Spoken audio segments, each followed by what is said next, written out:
भारत में शादियां बड़ी विचित्र विचित्र होती है, और आजकल तो खैर क्या ही बोलें, शादी कम होती है, नमूना ज़्यादा होता है। अब बात चली है तो हम निवेदन कर दें कि भैया भारत में, भारत की संस्कृति में शादी विवाह एक बड़ा परम पवित्र कार्य होता है।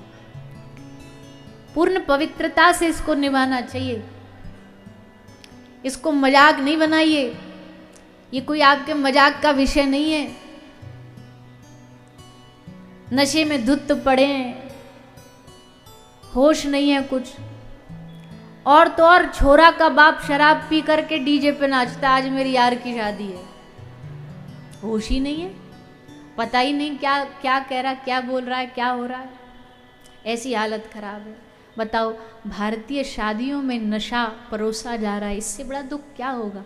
विवाह में देवी देवताओं का आह्वान किया जाता है, आचार्य पाद मंत्रोच्चारण के द्वारा देवी देवताओं का आह्वान करते हैं, और वहां क्या, इस गंदगी से बचिए, पवित्रता से निभाइए, शादी ब्याह में उहड़पना मत करिए, अच्छे पवित्रता से करिए, जितना पवित्रता से हो सके। शराब पी पी करके नाच रहे डीजे पर, और ऐसे बावरे हो जाते हैं, कहते इतने नशे में धुत होते हैं कि डीजे भी बंद कर लो ना तो 2 घंटा तो जनरेटर की आवाज पे ही नाच लेंगे, ऐसे बावरे हो जाते हैं। हम तो वैसे कोई ज़्यादा ब्याह में जाते नहीं हैं, बहुत कोई ज़रूरी होता है तभी जाते हैं, और जब जाते हैं वो उतने में ये दृश्य देख करके समझ आ जाता है कि देखो क्या हाल है। तो एक तो हम जब नशे की बात चली है तो वो भी कह दे कि भैया आज कथा का 7वां दिन है, किसी के जीवन में ऐसी कोई बुरी आदत हो ना, नशा करते हो, गलत खाते पीते हो, आज उसको कथा में यही दक्षिणा दे के जाना, हमको यही समर्पित कर जाना, यही स्वाहा कर जाना। आज से हम ये नहीं करेंगे। अरे जीवन बार बार थोड़ी मिलता है, मौका बार बार थोड़ी मिलता है। ठाकुर जी ने एक बार जीवन दिया, क्या इसलिए दिया है? क्या इसलिए जीवन मिला है कि इसमें हम पड़े रहें, बर्बाद करते रहें शरीर को, तन को, मन को, धन को, अपनी शांति को, अपने परिवार को? क्या दे रहे हैं आप इससे?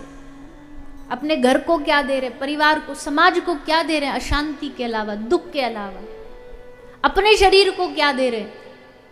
शरीर जला रहे हैं, फेफड़े जला रहे हैं, मन जला रहे हैं। अरे भैया, परमात्मा ने यहाँ दुनिया में कितनी सुंदर सुंदर खाने की चीज बनाई है।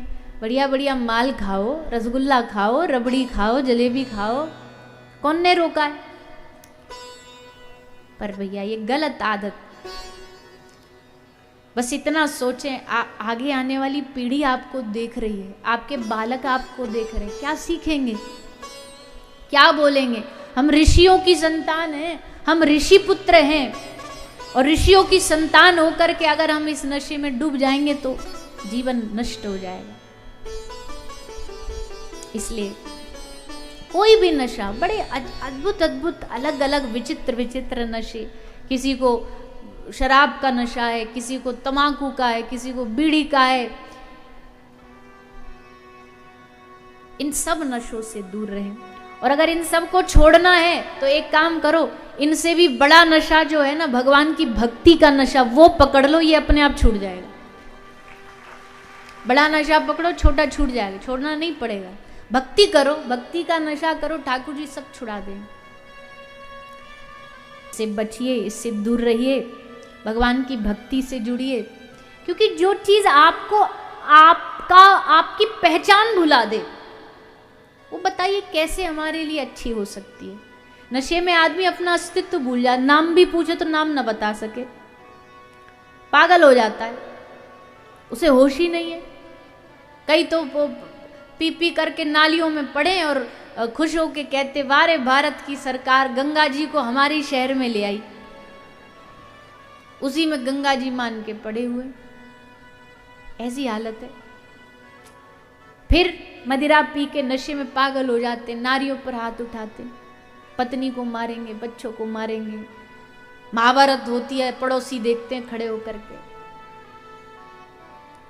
क्या लाभ रहा उससे? तो बस समझने का विषय, सोचने का विषय। खूब हरि भजन करिए ताकि ये सब गलत आदत छूट जाए। कोई ये तम्बाकू खाने, ये तो अब हम जाते जाते बिगाड़ के नहीं जाना चाहते आपसे, पर ये तो घर घर में है भैया। फाड़ी पन्नी डाला मुंह में, अब नाम भी पूछे ना तो वो वो, क्योंकि नाम बोलेंगे तो माल बाहर आ जाएगा। हमको तो समझ ही नहीं आता। जहां मन किया वहीं थूक बैठे, जहां मन किया वहीं। और हद तो देखो, उसकी पन्नी पे कितना बुरा दृश्य छपा होता है। उसकी जो पैकेट होती है, पहले कुछ समय पहले तो नहीं होता था, उस पर नहीं छपा जा। फिर भारत सरकार ने ये नियम लागू किया कि भैया देखो, इस स्वास्थ्य के लिए तम्बाकू हानिकारक है, तम्बाकू से कैंसर होता है, लिख दो इस पे, फोटो छाप दो। वो बड़ा विचित्र सा एक चित्र है, वो छाप दो तो देख के लोग डरेंगे। पर भैया आपको जान के हैरानी होगी, वो छापा गया, उसके बाद बिक्री कम नहीं हुई, डबल हो गई। एक आदमी गया तम्बाकू की दुकान पे, तम्बाकू की पैकेट खरीदी, तम्बाकू वाले ने दिया, वो ले करके घर आया तो उस पे लिखा था तम्बाकू खाने से खांसी होती है। तो पढ़ के लौट के भाग के गया, और दुकान वाले को कहा तूने हमको नकली वाला दे दिया, असली वाला दे। बोला असली वाला कौन सा? जिस पे लिखा होता तम्बाकू खाने से कैंसर होता है। ये तो खांसी वाला नकली है। पता है सब कुछ, सब जानते हैं कि इससे क्या होता है, पर फिर भी वहीं जाएंगे। तो हम तो कहते भैया, भागवत में एक भी बात कोई आपको अच्छी लगी हो, नेकाद आपके दिल को भाई हो, तो आज अपनी कोई भी कमी को, अच्छा छोड़ भी नहीं सकते तो हम तो इतना भी कह ले, संकल्प कर लो कि आज से अगर उसको 100 गुना करते थे तो आज से उसको 50 कर देंगे। 50 से 40 पे आएंगे, 40 से 30, 20, 10, और एक दिन भगवान की कृपा से हमारा जीवन एकदम नशा मुक्त हो जाएगा।